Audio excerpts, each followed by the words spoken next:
The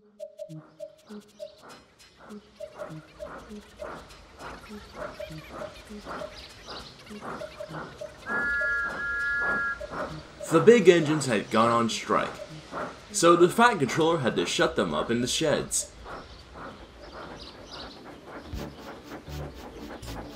Edward and Thomas were now running the main line, while Percy ran the branch line.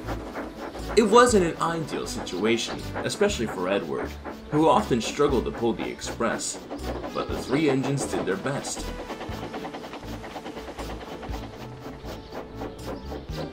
Percy enjoyed running up the branch, listening to the songs Annie and Clarabelle sang as they puffed along.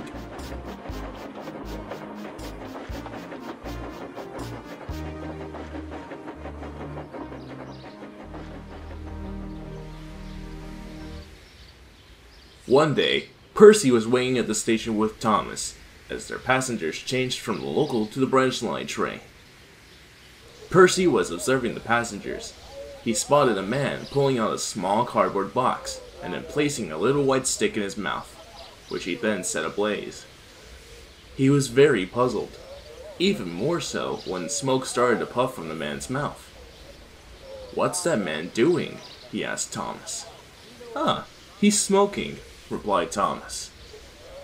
"Smoking? I thought only engines did that." Thomas chuckled. "No, silly. People smoke these things called cigarettes as a hobby. My driver always keeps a pack on him." "Oh, I see," said Percy, who didn't see it all. "My guard doesn't improve on my driver smoking. He calls it a dirty habit." Just then, Thomas's guard blew his whistle. "Speak of the devil, I must be off. Bye, Percy. Take care, Annie and Clarabelle." And Thomas steamed away. "Toodaloo," chimed Annie and Clarabelle, but Percy was too distracted by the idea of smoking to people goodbye.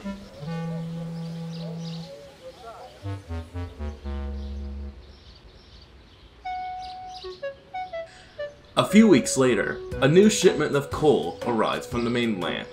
It was a much cheaper source of coal, and it wasn't very good.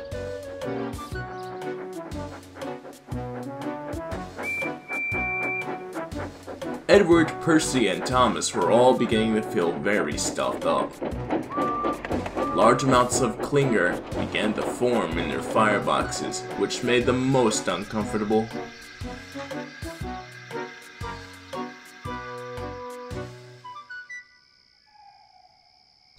"Imagine having to use that filthy rubbish," chortled Gordon in the sheds one evening, as Thomas and Edward were being cleaned. "It certainly wouldn't suit such important engines like us," chuckled James. "You know, the only reason we have to use cheap coal is because you three refuse to work. Therefore, we don't have enough money for a normal lot," huffed Edward, who sounded all bunged up. "Perhaps the Fat Controller should sell you lot off," teased Thomas. "Then we could have very high quality coal." The big engines grumbled and muttered to each other as Edward and Thomas laughed amongst themselves. One gray, dreary afternoon, Percy was once again sitting at the junction waiting for Thomas. He wrinkled his nose several times, trying not to sneeze. "We'll have to speak to the Fat Controller about this coal. I'm sick of cleaning out your firebox," groaned Percy's fireman. At last, Thomas arrived. His cheeks were a bright crimson, and he was all out of puff. "Sorry I'm late, Percy," wheezed Thomas. "I had trouble building my fire this morning thanks to this blasted new coal." Thomas's driver stepped out of his cab and placed a cigarette in his mouth. "Look, Thomas, your driver, he's... Percy shut his eyes tightly and sneezed a loud "Achoo!" Suds poured from Percy's funnel and showered the station. It covered some of the passengers, the station master, and Thomas's driver. Thomas guffawed with laughter as people crowded around Percy and his crew in anger. Thomas's driver had angrily put out his cigarette and stormed back into his engine. "Oh dear, Percy, I know the coal doesn't agree with you, But you don't have to make it everyone else's problem too, laughed Thomas, as the passengers climbed crossly on board his train and the guard blew his whistle. After all, that's a rather dirty habit. Percy said nothing. He was most humiliated, though he was relieved the big engines weren't around the sea. He felt even more embarrassed when the fat controller came to speak to him. I'm so sorry, sir. I never meant to. That's quite alright, Percy, interrupted the fat controller. It isn't entirely your fault. I've received a number of complaints from the crews and Edward. I'll sort out this whole problem immediately. Oh, yes, sir. Thank you, sir. How will you do that, sir? Asked Percy. With a little persuasion, said the controller, as he tightened his hat and returned to his car.